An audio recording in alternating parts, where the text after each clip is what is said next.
Buenos días. El proceso de mundialización que se inició con la apertura de la Ruta del Pacífico en la expedición de Magallanes-Elcano abrió la puerta en esa área geográfica, hasta entonces inexplorada, a varios fenómenos propios de la llamada primera globalización. Uno de los más importantes fue la difusión de la imprenta. Intentar conocer cuándo, quién introdujo esta actividad en Filipinas, qué tipos de impresos vieron la luz en el archipiélago y qué condicionantes materiales e ideológicos tuvieron, va a ser el objetivo de esta conferencia. Porque conocer y entender estos procesos nos permitirá constatar varios fenómenos de hibridación cultural exclusivos del área del Pacífico y que definen realidades propias de la llamada globalización temprana. Sabemos que el descubrimiento de la imprenta y del arte de imprimir con caracteres móviles a mediados del siglo XV en tierras centroeuropeas supuso una revolución cultural que paulatinamente transformó el ámbito político, religioso y artístico a nivel planetario. En tan solo unas pocas décadas, los talleres de impresión se extendieron por buena parte de Europa y al iniciarse la colonización del Nuevo Mundo, libros e imprentas fueron conquistando también aquellos espacios. En España, el proceso se consolidó alrededor de 1472, mientras se alimentaba la circulación de libros no solo a través de la existencia de talleres de impresión, sino mediante los beneficios fiscales otorgados por la corona desde 1480 para eximir a ese tipo de comercio de todo gravamen en su importación y circulación. También, desde que la monarquía española llegó al Nuevo Mundo, favoreció la implantación material de la imprenta en aquellas tierras. Carlos V otorgó el goce del monopolio de impresión en Nueva España, en México, a un especialista afamado, el sevillano Juan Kronberg, de origen alemán, que envió a la antigua Tenochtitlan a uno de los oficiales que él tenía más valorados, el lombardo originario de Brescia, Giovanni Paoli. Este impresor conoció en México bastante fama y su nombre, la manera en la que lo llamaban, era Juan Pablos. Vino acompañado de varios ayudantes y estableció en 1536 un taller, 1536, en el que se imprimieron libros y folletos religiosos destinados a la cristianización de los indios y a la lectura de los conventos, porque en realidad no había mucho más mercado y porque no hubo impedimento para que los libros de otras temáticas impresos en Europa llegaran como una mercancía más a América. Al morir Juan Pablos en 1560, mediados del siglo XVI, como solía ocurrir en los establecimientos impresores de toda Europa, su viuda, Jerónima Gutiérrez, se hizo cargo del taller, dejándolo 3 años después en manos de su yerno, Pedro Ocharte. Años después se incorporaron a estas tareas de impresión en México el francés Pierre Bailly, Pedro Baggi y Antonio Ricciardi, que a partir de 1583 se estableció en Lima. Y es que en el Virreinato del Perú sucedió lo mismo que en México. Desde 1551 los dominicos fundaron la Universidad de San Marcos, desde la que se generó una primera demanda de impresos de contenido doctrinal, aunque fue durante los últimos 20 años del siglo XVI y sobre todo a partir de 1583, en el último cuarto del siglo XVI, con la llegada del piamontés Ricciardi, que acabo de citar, cuando aquella actividad tuvo un importante desarrollo. A él le encargaron los jesuitas la materialización de un catecismo en lengua quechua, aymara y castellana, que fue impreso en el claustro del Colegio de la Compañía. De todo el proceso se deduce que desde la corona y desde las administraciones virreinales, con los trámites formales al uso, se alimentó la diversidad de oferta y de talleres de impresión en América. Durante el reinado de Felipe II, el funcionamiento de las imprentas en los territorios de ultramar estuvo marcado por los mismos procesos de control que existían en los reinos peninsulares y que habían quedado establecidos en la nueva Real Pragmática de 1558. Era obligatorio que la corona emitiera licencias a través de sus distintos consejos territoriales, aunque siempre circularon ejemplares de libros y de impresos que no guardaban todas las normas de control preceptivas. Eran, para que podamos entendernos, copias piratas. En el caso de ultramar, en todos los lugares donde se implantaron talleres de impresión, se reservó al Consejo de Indias la autoridad de otorgar las licencias de impresión y por delegación también tenían esta capacidad los virreyes o los gobernadores. La existencia de este procedimiento no impidió que siguiera habiendo espacio para la llegada y comercialización de libros e impresos que procedían de Europa y que entraron con facilidad tanto en América como después en Filipinas. No sabemos cuál fue la ruta por la que las imprentas europeas llegaron a Filipinas, pero lo hicieron antes las de tipo chino, que no tenían incorporados los modernos caracteres móviles. De hecho, al hablar de las impresiones ejecutadas en el archipiélago, hay que distinguir entre los dos sistemas que en un principio se usaron. El de las tablas grabadas o método xilográfico típico de China y Japón y el de los caracteres móviles empleados en Europa. Las de tipo europeo pudieron venir de México, pero también pudieron llegar a través de Goa, a través de la India, o incluso más fácilmente de Japón. Concretamente, en Macao, en 1589, se imprimió el libro del padre Bonifacio de Honesta Puerorum Institutione y en 1590 vio la luz la famosa De Missione Legatorum Japonensium ad Romanum Curiam, impulsada por el padre Alejandro Baliñano, que tras llegar a Macao procedente de Europa, traía materiales de imprenta que poco después le permitieron editar aquellas obras, ayudado por miembros de la compañía que sabían hacerlo. Parece factible, por tanto, que por intercambios comerciales y por cercanía, una de las primeras imprentas de tipo europeo llegadas a Filipinas pudiera ser la que los jesuitas usaron en Macao. De hecho, no se conoce libro salido de la imprenta de los jesuitas de Macao después de 1590, razón por la que se ha especulado que fue esa misma prensa la que viajó a Filipinas. ¿Y cuál fue el primer libro filipino? Pues todo parece indicar que desde 1594,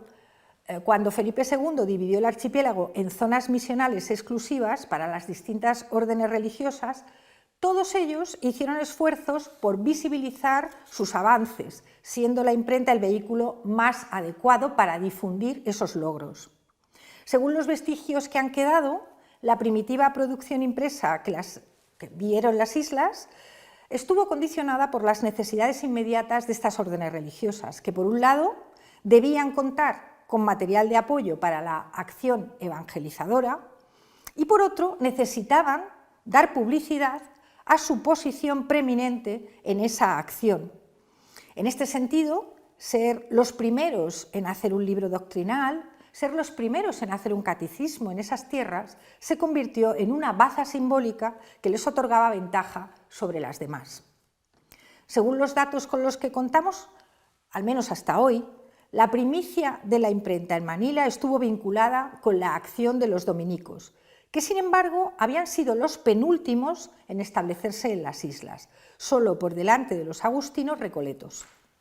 Lo hicieron en 1587 a través de un contingente de fundadores que salieron de Cádiz vía Acapulco.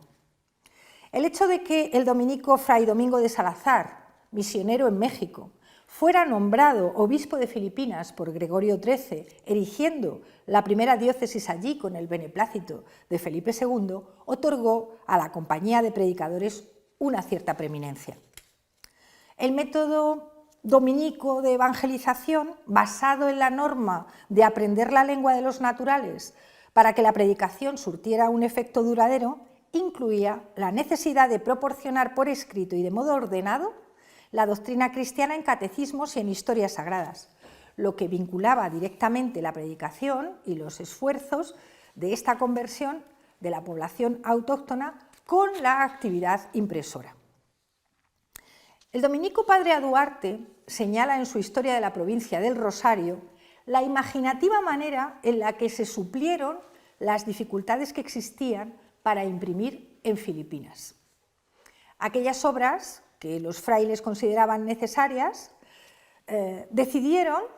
ponerlas en manos de algunos de sus hermanos. Fray Francisco de San José, por ejemplo, había compuesto manuales y libros de devoción para la población autóctona. Pero al no haber imprenta moderna en las islas, ni tampoco profesionales que imprimieran, tuvo que recurrir a un chino cristianizado que acometiera esa labor. El mismo Duarte da noticia, en otra parte de su obra, del nombre de esta persona, que era llamado, ya con nombre cristiano, Juan de Vera, al que de alguna manera se le dieron capacidades para poner en marcha una imprenta y, como se dice en la obra de Duarte, hacer libros santos, convirtiéndose por tanto en el primer impresor que operó en las islas. Duarte añade que no lo hizo por codicia, que ganaba él mucho más en su oficio de mercader, y perdió buena parte de esta ganancia por solo hacer este servicio al Señor y bien a las almas de los naturales. Era una manera poética de explicar el cambio de profesión, que seguramente sí que era rentable. Advertimos así por primera vez un fenómeno exclusivo de hibridación propio de los talleres de impresión filipinos, que tiene que ver con los efectos de la cristianización temprana en la población china y con su capacidad para mezclar conocimientos profesionales ancestrales con las demandas de servicios de los nuevos pobladores de Filipinas. Este taller utilizó impresión xilográfica y no contó con caracteres móviles de tipo europeo. En cuanto a la continuidad de su actividad,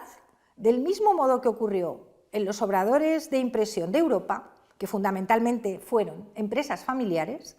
al chino cristianizado Juan de Vera le sucedió en esta incipiente imprenta su hermano menor, como vamos a ver.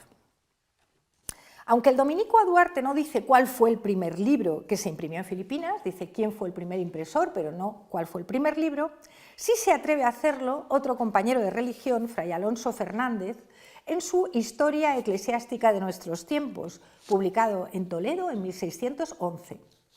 Según esta fuente, fue el mismo Fray Francisco de San José el que imprimió en lengua y letra tagala un libro de Nuestra Señora del Rosario, en el año de 1602, que según su testimonio fue el primero que de esta ni de otra materia allá fue impreso.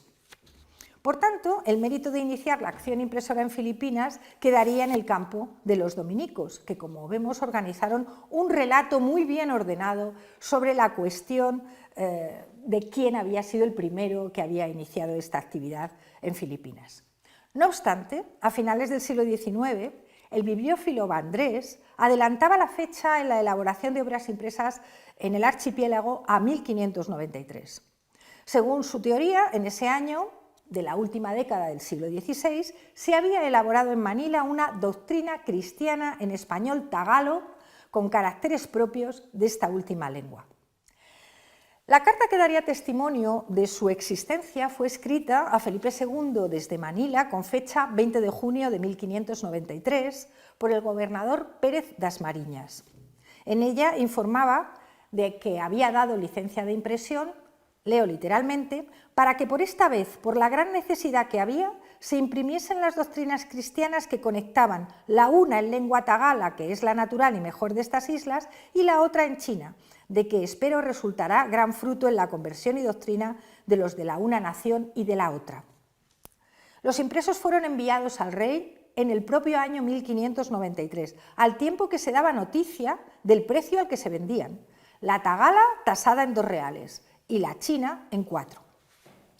Del primer impreso, que constaba de 76 páginas silografiadas en caracteres latinos y tagalo-malayos, solo conocemos 2 ejemplares ubicados en la actualidad en la Biblioteca Vaticana y en la del Congreso de los Estados Unidos. Pero con todo, algunos autores como Bernstein de Sousa adelantan más el proceso de producción libraria en Filipinas al afirmar que un arte y vocabulario de la lengua tagala del agustino Fray Juan de Quiñones se elaboró por primera vez en Manila en 1581. Según esta hipótesis, antes que las doctrinas habrían aparecido los diccionarios o vocabularios, haciendo avanzar el logro y el interés de imprimir obra nueva en Filipinas al menos una década. Además, el logro de Fray Juan de Quiñones colocaría la primicia de hacerlo del lado de los agustinos, que por otro lado habían sido los primeros que llegaron a las islas. Esta afirmación quedaría corroborada por algunos documentos, como el generado por el padre Agustín Alburquerque, que en una circular fechada en Lubao, en agosto de 1578, mandaba a todos los religiosos agustinos que aprendan los idiomas de los naturales y que compusiesen y formasen artes, vocabularios y confesionarios de sus lenguas, y decía literalmente, obra muy necesaria y útil para la administración de los nativos. Aunque por ahora no contamos con más pruebas que corroboren estas afirmaciones, sí existe una real cédula en 1584 que prohibía que se hicieran vocabularios que no hubieran sido aprobados por el obispo, de lo que se puede deducir que debió haberlos. También parece razonable que antes de que se imprimieran doctrinas cristianas, catecismos, debieran elaborarse diccionarios para poder traducirlas, de modo que este adelanto de 2 décadas en la fecha de elaboración de obra impresa en Filipinas resulta plausible. Fuera a principios de los años 80 o ya en los 90 del siglo XVI, y fueran los agustinos o fueran los dominicos, parece evidente que durante las 3 últimas décadas del 500, la necesidad de conectar la lengua española con las originales de las islas filipinas, con el objetivo de impulsar el proceso de evangelización, fue el motor de la producción impresa en aquella área del Pacífico. Diccionarios que sirvieran para facilitar la comunicación con los habitantes locales y con los que elaboraban a su vez catecismos traducidos a los dialectos chinos del sur o a las lenguas autóctonas de las islas. Pero a pesar de estos esfuerzos voluntaristas, no se pueden negar las grandes dificultades que hubo que enfrentar en el archipiélago para lograr que la actividad impresora se consolidase. Si siempre se ha dicho que dedicarse al oficio de impresor en América no resultó un gran negocio por la competencia de los impresos llegados de Europa, en el caso de su implantación en Filipinas existieron algunas dificultades añadidas. No se trataba solo de hacer la maquinaria específica y de que ésta llegara a las islas, sino de contar con el material adecuado que permitiera materializar los impresos. Hubo grandes obstáculos a la hora de obtener papel de calidad con el que trabajar. El de algodón era muy caro y el de uso más común en el archipiélago se elaboró con una planta llamada comúnmente tung tsao, que trataba con una lumbre, lograba de alguna manera blanquearse, pero a costa de tener una vida muy efímera. A este papel se le denominaba papel de arroz. Tampoco la tinta tenía unas características que permitieran una fijación óptima y, sobre todo, se echaron en falta suficientes profesionales que dominaran la técnica. Lo que parece claro es que, dada la escasez de medios humanos y materiales durante esta primera época moderna, en Filipinas no se pudo imprimir a placer. Hubo que elegir qué se imprimía y qué no. Así lo atestiguaba el padre Acuña en una carta dedicatoria de las consultas morales de Fray Juan de Paz, editado en 1687, cuando decía que no hay religioso vacante para emprender impresiones, es decir, que todos están ocupados en evangelizar. Por tanto, eran los religiosos los que trabajaban con las imprentas. Y estar atado al banco de la imprenta. Pues primero es lo obligatorio que lo libre y voluntario. Pues nos podemos pasar con los impresos que vinieran de Europa, aunque miren las cosas desde lejos. Esto es lo que dice Fray Juan de Paz. Y es muy interesante porque esta mirada desde lejos situaba el problema en sus justos términos. Había libros que llegaban desde Europa y que podían cubrir algunas necesidades, pero no todas las específicas que había en las islas filipinas. Por tanto, esta fue a la postre la prioridad fundamental para impulsar la producción de obra impresa en las islas y, por tanto, se imprimió aquello que desde lejos era imposible hacer. Si hacemos un recuento de esa producción, por los ejemplares que han llegado hasta nosotros y también por los testimonios indirectos que hemos visto, durante los primeros tiempos de la imprenta en Filipinas, las producciones más demandadas en la última década del siglo XVI y la primera del XVII fueron los diccionarios, los llamados vocabularios, que facilitaban la comunicación con los habitantes locales, ya fueran desde finales del siglo XVI y comienzos del XVII. De algún modo, aquellos textos se convirtieron en los, en fin, añadiendo muchas comillas, los bestsellers filipinos. Es el caso del citado Arte y reglas de la lengua tagala, que se editó en 1610 por el impresor Tomás Pimpim, que sí era tagalo, era filipino, y al que le siguió 3 años después la obra de Fray Pedro de San Buenaventura, editada en 1613, titulada Vocabulario de lengua tagala. Primer diccionario de una lengua filipina impreso por misioneros españoles que se convirtió en modelo para la elaboración de otros posteriores. Sabemos que la culminación de la obra tuvo un periplo de más de 7 años porque empezó a elaborarse el 20 de mayo de 1606 y se acabó de imprimir el 27 de mayo de 1613. La edición de este tipo de libros fue una tarea asumida por la totalidad de las órdenes religiosas, con independencia de que se incorporaran con más o menos retraso a las tareas de evangelización. Semejante labor exigió a los misioneros convertirse en lingüistas y hacer frente a una gran variedad de idiomas y de dialectos impuestos por la diversidad geográfica. Recordemos que Filipinas es un archipiélago compuesto por más de 1.700 islas, un fenómeno que varios de ellos ya habían, por otro lado, experimentado en América. El contacto con las poblaciones autóctonas les permitió realizar transcripciones fonético-fonológicas y recopilar datos morfológicos, sintácticos y semánticos de enorme variedad que requerían compilaciones, puestas al día y nuevas reediciones que alimentaron la producción autóctona en Filipinas de este tipo de obras. En cuanto a las doctrinas cristianas, los catecismos, las primeras están datadas, como hemos visto, en la última década del siglo XVI y, como ocurriera con los americanas, con mucha frecuencia no consignan el autor.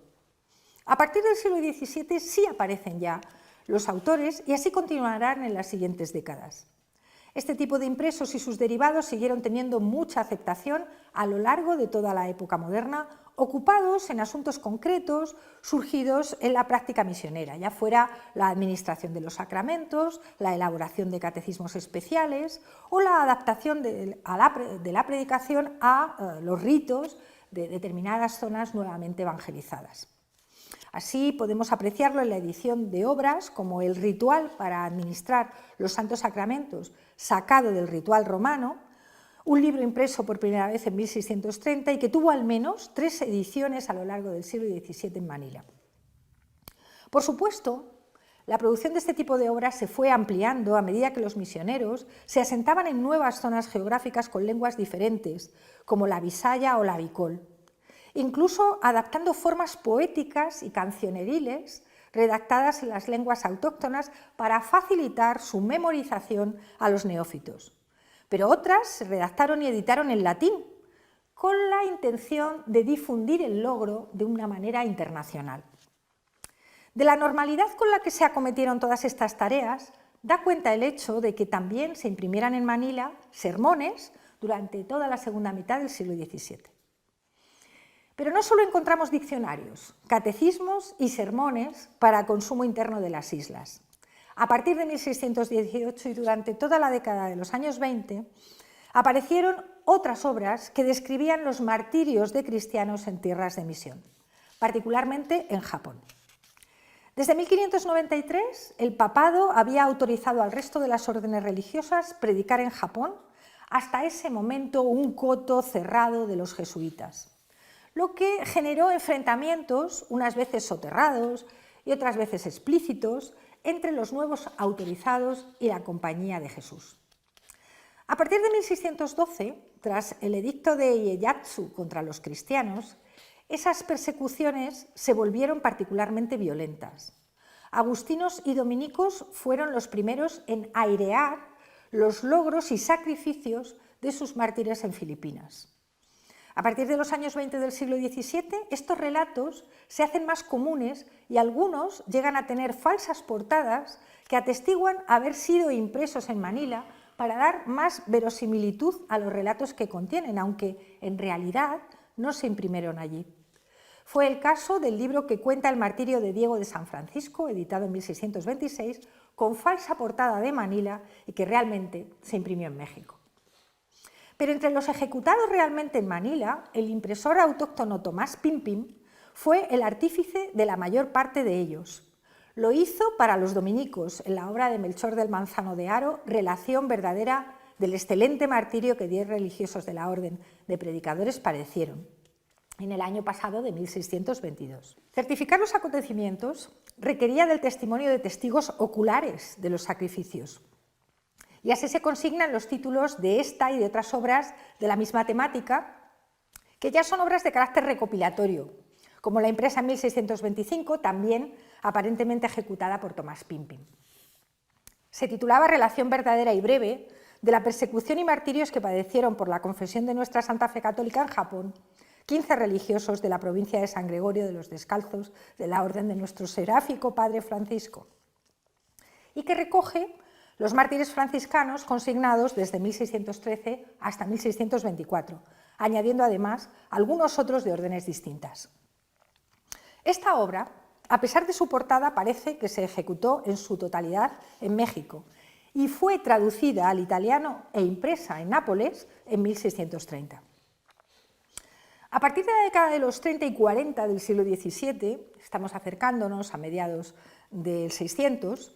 los jesuitas se incorporan a estas compilaciones, dando visibilidad sobre todo a los portugueses que hasta entonces habían muerto en el martirio. Era una aportación más que sumar a su extraordinaria maquinaria de propaganda, que contaba con centros impresores excelsos, como el de Roma, en los que se hacían libros que incorporaban grabados de calidad y de gran efectismo. Pero si volvemos a las ediciones hechas en Filipinas, que narraban estos sucesos, hay que insistir en que no solo tenían como objeto el consumo interno de los habitantes del archipiélago. Su elaboración tenía la pretensión de dar a conocer de primera mano y en las altas instancias políticas y religiosas de Europa los sacrificios y los servicios prestados a la causa de la evangelización por los miembros de las diferentes órdenes religiosas que allí se hallaban. Es algo fácilmente comprobable en la obra del fraile dominico Francisco Carrero, editada en 1626, que en el caso del ejemplar custodiado en la Biblioteca Nacional de España, introduce una hoja manuscrita que sigue a la portada y que contiene una dedicatoria del propio fray Francisco Carrero, nada más y nada menos que al convento de Nuestra Señora de Atocha. Una tarea de difusión en la que no se escatimaron esfuerzos, tal y como queda atestiguado por el encargo expreso que los dominicos hicieron a Lope de Vega para que elaborara un relato dramático de estos martirios, un auto sacramental que lograra llegar a la mayor cantidad de público posible. Otro género de obras impresas también en Manila, con intención propagandística, fueron las historias que las distintas órdenes religiosas mandaron redactar a sus más insignes hermanos destacados en aquellas islas. Por ejemplo, la del famoso padre A. Duarte, de la que hemos hablado, y que fue continuada por el comisario del Santo Oficio fray Domingo González, que se publicó con todas las aprobaciones precisas en 1640 y que se considera uno de los trabajos tipográficos mejor elaborados en Filipinas. Por tanto, hasta aquí, diccionarios, catecismos, sermones, martirologios, historias de las órdenes religiosas y también, desde al menos los años 30 del siglo XVII, se publicaron relaciones de sucesos vinculadas muchas veces con hechos de armas. Serían los precedentes de los periódicos. Dar noticias sucedidas en Filipinas y en otras partes colindantes a menudo buscó caminos intermedios que pasaban por mandar los testimonios manuscritos a México e imprimirlos allí, o incluso saltar de Acapulco a la península y hacerlo una vez estos llegaban a Sevilla. Encontramos esa vía alternativa de hacer llegar noticias a Europa con mucha frecuencia. Un ejemplo es la relación verdadera de la gran victoria que la Armada Española de la China tuvo contra los holandeses piratas, editada en Sevilla en 1618. Algunos impresores sevillanos, como Francisco de Lira, se especializaron en la difusión de este tipo de noticias. No obstante, también se imprimieron relaciones de sucesos directamente en Manila. De esa actividad nos ha quedado un vestigio material del autor e impresor tagalo Tomás Pimpin, al que ya he citado, y que es considerado también el creador del primer periódico de Filipinas, gracias a la impresión en 1637 de los llamados sucesos felices, en los que daba cuenta de cómo las armas españolas habían vencido a la flota holandesa en Mindanao y en Ternate. Esta obra se considera, según la tradición anglosajona, el primer periódico editado en Filipinas, afirmación que habría que matizar, apostillando que en todo caso fue el primer periódico editado por un filipino. El Limbagan Pimpin Museum de Manila conserva uno de los pocos originales de esta obra. También se imprimieron en esta ciudad noticias que daban cuenta de fenómenos naturales como el que acaeció el 4 de enero de 1640 con la aparición simultánea de 3 volcanes en diferentes lugares de las islas.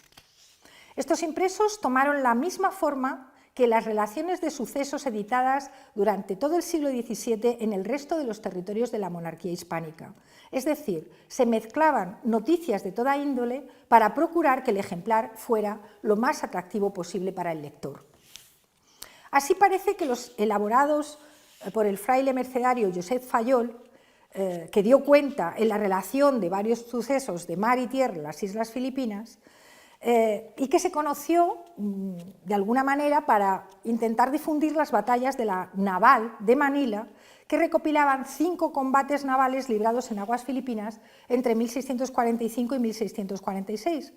y en las que las fuerzas españolas repelieron varios ataques de holandeses que pretendían tomar Manila. Estas fuerzas españolas, compuestas por muchos voluntarios de la región de Campagam y 3 galeones de la carrera de Acapulco, una galera y 4 bergantines, neutralizaron el ataque de una flota neerlandesa de 19 barcos de guerra. La flota de los Países Bajos sufrió graves daños durante el ataque, lo que les obligó a retirarse con muchas bajas y a abandonar su plan de invasión. Muy pronto, la victoria se atribuyó a la intercesión de la Virgen María, el 9 de abril de 1652, y en esa fecha las victorias en las 5 batallas fueron declaradas milagro por la Archidiócesis de Manila, razón por la que todavía hoy se celebra esta festividad en las islas.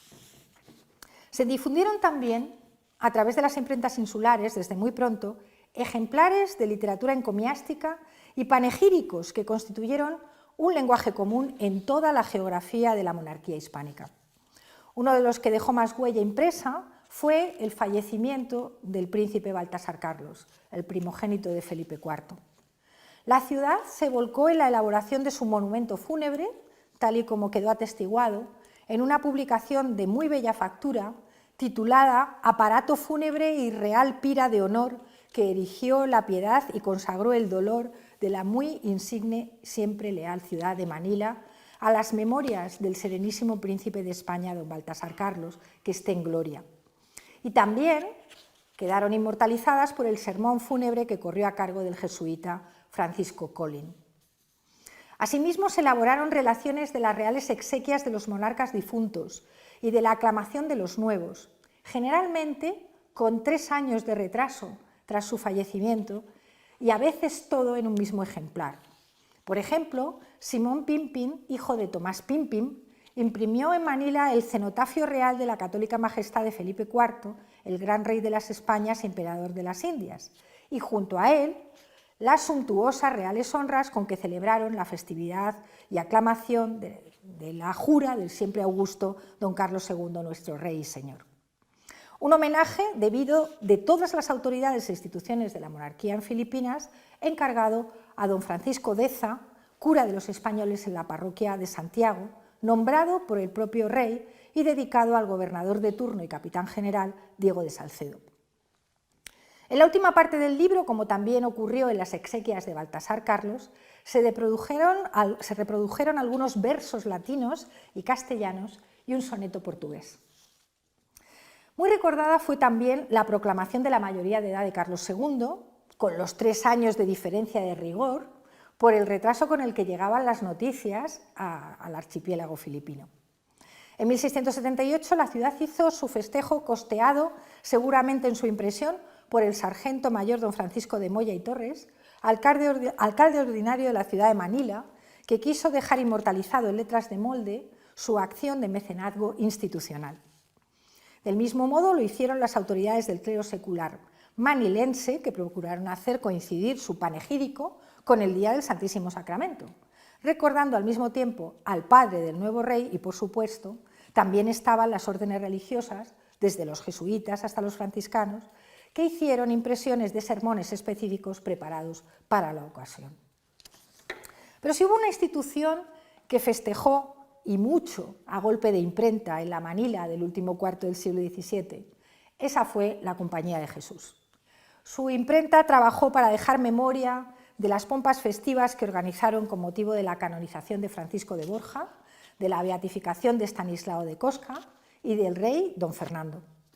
Fueron capaces de producir desde su imprenta enigmas jeroglíficos tan propios del barroco como el libro y elogio anagramático del nombre misterioso de Santa Rosa de Santa María, elaborado por el padre Cristóbal de Miralles. Y trajeron a Filipinas la variedad de sus métodos de enseñanza y la universalidad de sus manifestaciones festivo-cristianas, siempre conectadas con los detentadores del poder. Por ejemplo, dieron en la capital del archipiélago la primera representación teatral de la que se tiene noticia, que no tuvo un carácter religioso, sino palaciego y político, para celebrar las victorias alcanzadas en Mindanao por el general Hurtado de Corcuera. Era una comedia alegórica, escrita por fray Jerónimo Pérez y representada en la casa de la Compañía de Jesús el 5 de julio de 1637 por los novicios de la orden religiosa, de la que lamentablemente no nos ha quedado impreso. Solo relaciones que cuentan que esta obra existió. Los actos religiosos que resultaban definitorios de la identidad de la monarquía estuvieron presentes en el archipiélago, siendo las fiestas del Corpus y la proclamación y exaltación de la Inmaculada Concepción los más importantes, siempre mezclados con la acción de gracias por los buenos sucesos de las armas de la monarquía. Con la intensificación de la acción educativa, sobre todo por parte de los jesuitas, también fue necesario imprimir manuales e historias de santos muy elaboradas, algunas traducidas de lenguas clásicas como el griego. Es el caso de la historia magistral de los gloriosos santos anacoretas Barlaán y Josafat, dedicadas al gobernador Fausto Cruzat en 1692. Pero no todo fueron loores y concordias. A partir de mediados de la segunda década del siglo XVII,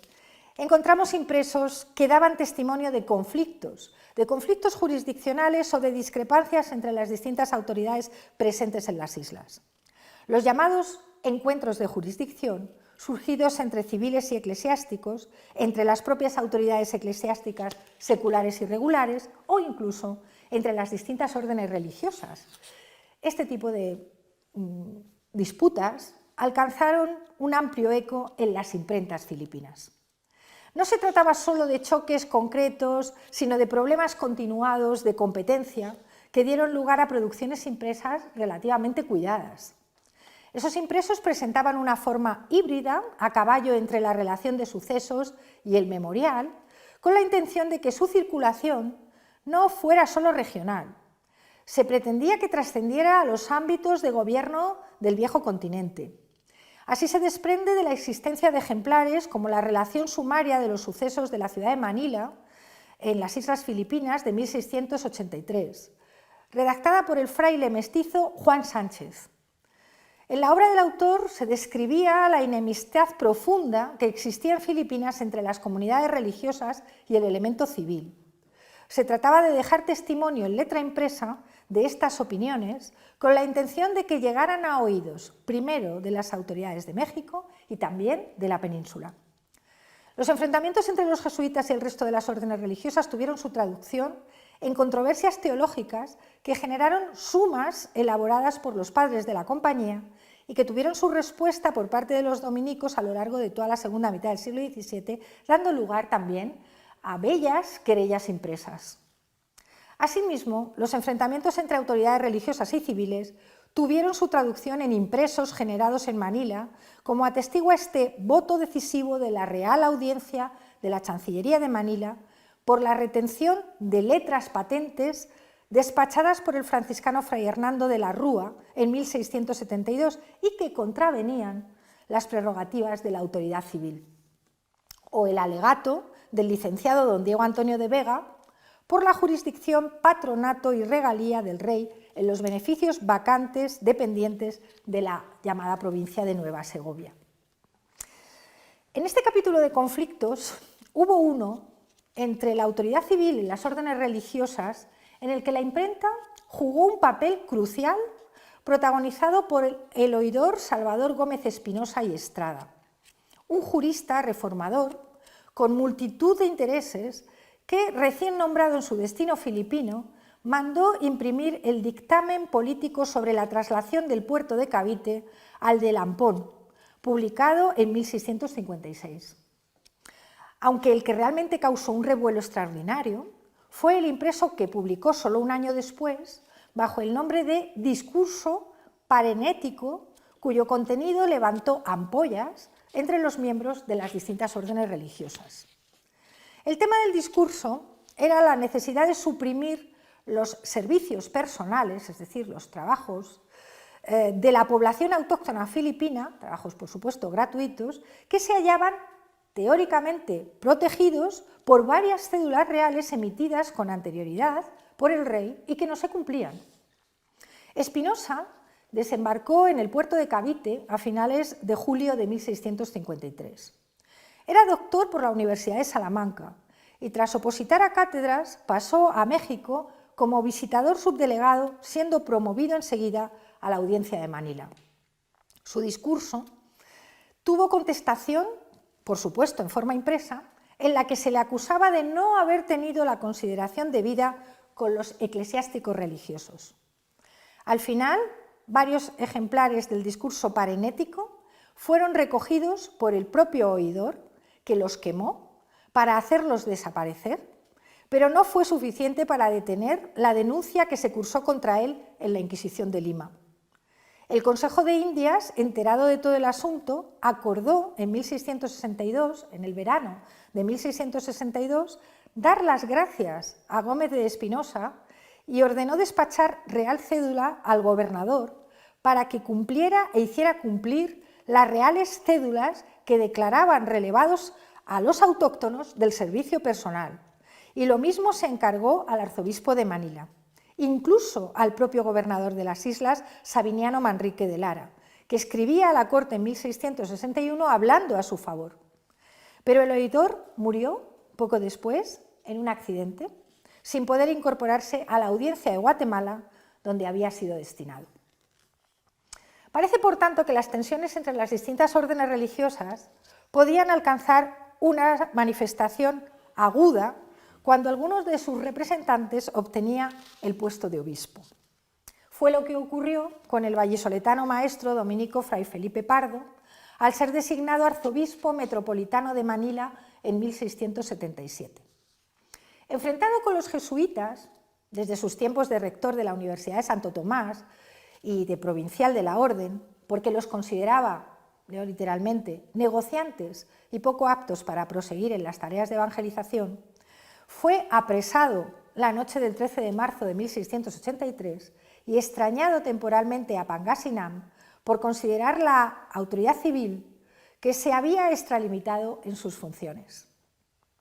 Tras el episodio, el dominico inició una ofensiva que tuvo su traducción en una serie de impresos hechos en Manila que comenzaron a aparecer a partir de 1685 y que continuaron en 1688,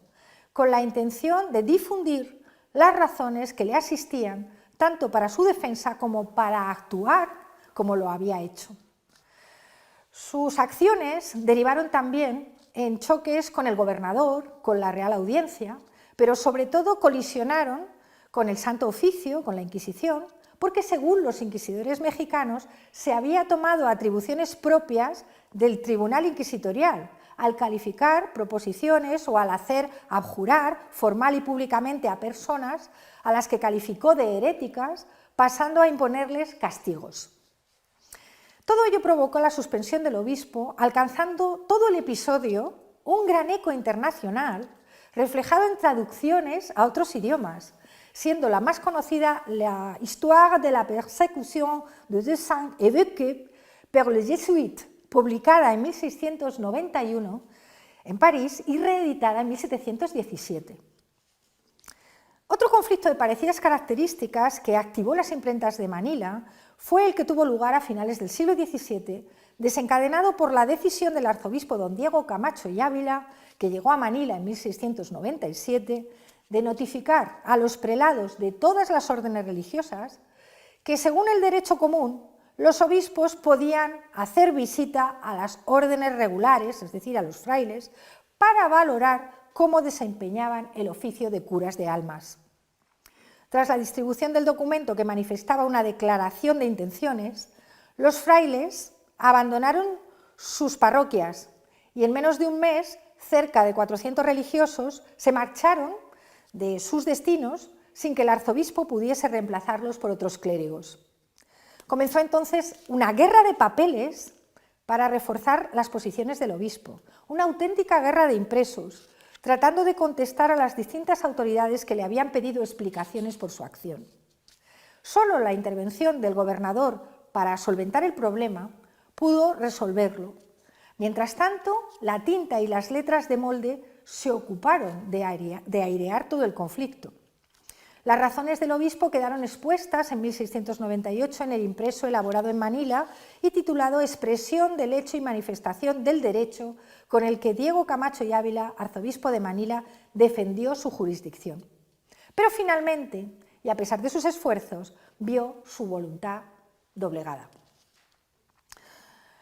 Por lo visto hasta aquí, y con esto termino, la actividad impresora en Filipinas fue intensa,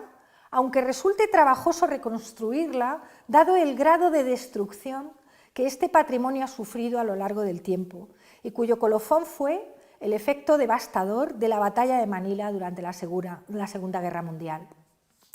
Como hemos visto, la imprenta entró en Filipinas de la mano de las órdenes religiosas y de sus concretos intereses evangelizadores.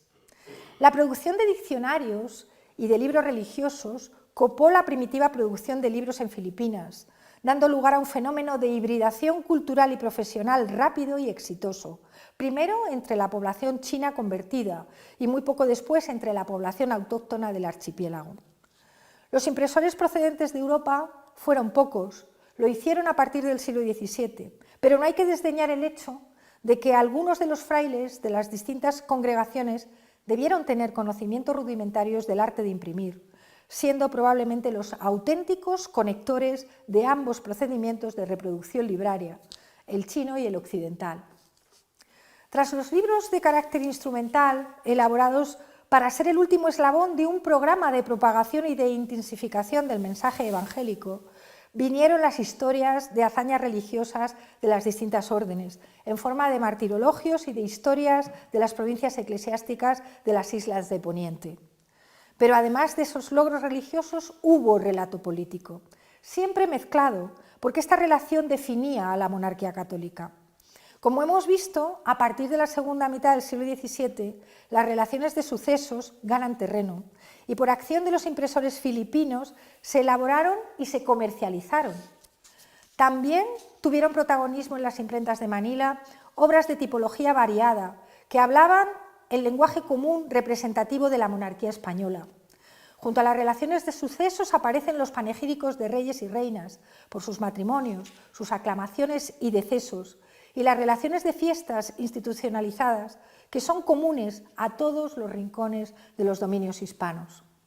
También hicieron su aparición los impresos que reflejan los conflictos institucionales y jurisdiccionales propios de una sociedad corporativa. Y en esto habría que insistir, porque estos conflictos se han visto a veces descontextualizados y leídos como una excepcionalidad de Filipinas, que en realidad no lo era. Que las órdenes religiosas pugnaran por sus privilegios o que lo hicieran con el arzobispo o con el gobernador no era tan distinto a los conflictos de competencias surgidos entre el Consejo de Hacienda o el de Inquisición en Madrid o a las pugnas entre el mayordomo mayor de Palacio y el alcaide del Buen Retiro. Solo por poner dos ejemplos de los múltiples que podemos traer a colación. En todo caso, los vestigios de aquella producción impresa nos revelan, a partir de los escasísimos restos que nos han quedado, un relato sólido de la mundialización temprana, con múltiples vertientes, rico en matices, que nos permite hacer historia de las diferencias, pero sobre todo del mundo social y cultural común que se generó a partir de la primera circunnavegación. Muchas gracias.